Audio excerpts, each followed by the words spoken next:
So let me consider reconciliation very briefly. What is reconciliation? It's restoration of trust in a relationship, and that restoration of trust requires two people to both perceive that the other side is at least minimally trustworthy. That is, that they're not going to take advantage. So, so reconciliation involves a lot of different activities as these two parties try to restore the trust. So besides forgiving in individuals, it also involves communicating about the wrongs and communicating about forgiveness if it has happened. It involves holding perpetrators accountable and responsible for what they did. It often considers reparations. It involves in-group versus and out-group forgiveness, so that people within the group may have disappointed people because they didn't do enough, but also it's very difficult to forgive the other side that has perpetrated harms. It involves public statements by leaders urging forgiveness or perhaps publicly apologizing for wrongs that they did on their side, communicating apologies, responding to apologies, forgiving oneself for participating in some way or not doing more to stop violence or harm, and then forgiving offenders. So reconciliation is very difficult, of course, because it's a mutually interdependent process that one person just cannot charge off and do, whereas forgiveness can be done that way.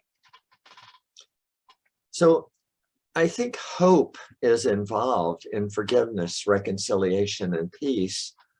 And so what is hope? I think there are two basic kinds of hope. One of those is really captured by C.R. Snyder, Rick Snyder's hope theory. And his idea of hope is that it is a goal-oriented cognitive model of hope. So he says hope is having a sense of agency, that I can move toward the goals that I value and move toward getting desired outcomes. And if I just have the agency, but I don't know how to do that, I won't really have hope. So I have to have a second type of, or a second part of this cognitive hope, and that he calls pathways hope. That is knowing the pathways to bringing about desired outcomes. But what we found is that that type of hope is often very understandable and usable with people like college students that Rick did a lot of his research with. But when people are struggling with things like chronic injury or war or post-traumatic stress disorder, you know, having pathways and having a sense of agency often doesn't really do the trick for them.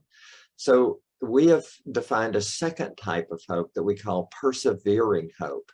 This is hope that is a motivational hope, that I try to be motivated to keep on, even if I cannot see that my desired outcomes might happen. So both of those are very important types of hope for different reasons. And we have now created a brief scale of 4 items. It's in press right now. It's actually published online in Journal of Psychological Assessment, or personality assessment rather, in which this is that motivational hope. So we have a way of measuring that now. So hope does benefit people. Caitlin Long and her colleagues in 2020 studied hope in a database of almost 13,000 nurses from the health and retirement study. The mean age of these nurses was 66. And they found that hope at the present time, hope now, predicts future better physical health and better health behaviors. That is, fewer chronic conditions, lower risk of cancer, fewer sleep problems, better overall all-cause mortality. Also, hope now produces less psychological problems such as depression and anxiety. And this is measured 3 years later. It also produces higher psychological well-being. So not only do people have fewer problems, but they have more sense of well-being, a positive life satisfaction, sense of purpose in their life, and better social well-being. So hope helps people forgive, and forgiveness helps people hope. So hope provides a basis to keep pursuing better relationships. It doesn't keep people locked into pursuing punishment or revenge. For example, in international politics, we know that very often when a winning side in a conflict decides that they really need to punish the other side for doing for resisting or fighting against them, that those harsh punishments, when they're overly harsh, end up often restarting a war at some times later. So so hope helps people forgive, and if people can't see the hope because they're being punished too much, or at least what they think is too much, then that really stands in the way of forgiveness. Forgiveness helps people hope. We have found that in intervention studies that teaching people how to forgive more quickly and more thoroughly will almost always increase hope, as well as decreasing depression and anxiety. How does hope heal traumas? Hope heals traumas by motivating people to seek, adhere to, and benefit by treatments, by inspiring people to seek a healing community or a healing relationship, by helping people deal with post-traumatic stress disorder symptoms, and by helping people seek and sometimes experience post-traumatic growth. How does hope help reconciliation? Well, hopeful people, especially people with persevering hope, are more inclined to keep pursuing reconciliation, even if they don't see the progress that they would like to see happening as quickly as possible. Hope also disrupts a self-confirming bias that, if you don't have hope, then you're looking for the bad and looking for more failures. But with hope, people have that self-confirming bias disrupted. So hope is basically something that is a disruptive process. It interrupts cognitive biases, focusing cognition on agency for obtaining desired outcomes, focusing on pathways to reach those outcomes, and increasing persevering hope. Forgiveness is founded on hope for a relationship that's not centered on past offenses. Generally, forgiveness seems hopeless in light of traumas often, but if people experience some success at forgiving, then that often can propel them toward more forgiveness. So there are two brief exercises I mentioned in that Reach Forgiveness model that can give people an initial burst of hope. So this is two practical things that you can do to help people very quickly. And that is recalling and describing publicly the hardest thing that one ever has successfully forgiven. And the other is enumerating the benefits of forgiveness, the relational, mental health, and physical health benefits of forgiving for the forgiver. In communities, three things promote success at reconciliation and forgiveness. First, differentiating two types of forgiveness. Second, making the benefits plain to people in the community. And third, sending people to a place where they can spend time trying to forgive, such as my website on forgiving, which is fworthington-forgiveness.com, but other websites like Bob Enright's Forgiveness Institute in Wisconsin. Turning people's hearts and minds to forgiveness creates a desire for reconciliation.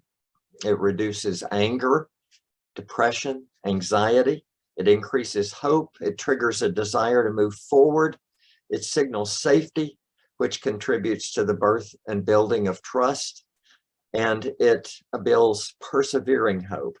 In turn, forgiveness can help heal traumas individually and within society because it signals some perception of trustworthiness, creates a desire to reconcile, and is perceived by the other person or entity. Forgiveness can thus lead to changing one's own and the other person's behavior.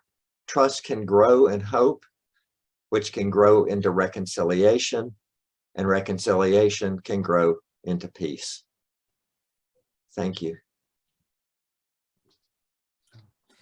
Thank you very much, Dr. Worthington. For me, it's been really very interesting to have you here. Although it's the first time we see each other, I have the feeling that I have known you for a long time because I've been reading many of your books and using some of your, especially using your rich model.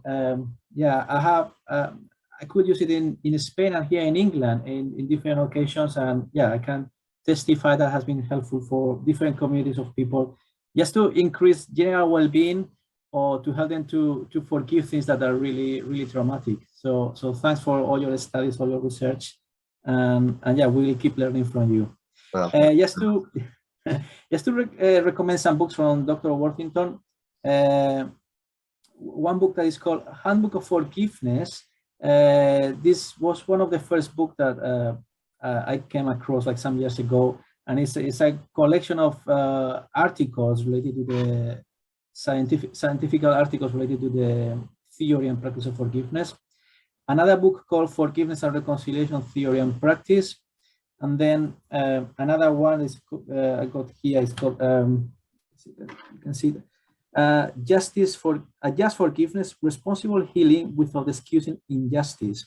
And just to mention that justice usually is one of the hardest topics when we are dealing with forgiveness. So thinking that when we talk about forgiveness, we are not excusing injustice, but we make the difference between punitive justice and restorative justice, and that's where forgiveness comes through. So very, very thankful to have you here with us today. And if you can stay a bit behind, now we have another speaker, and when he finishes, people will be able to ask questions. So thanks. Great.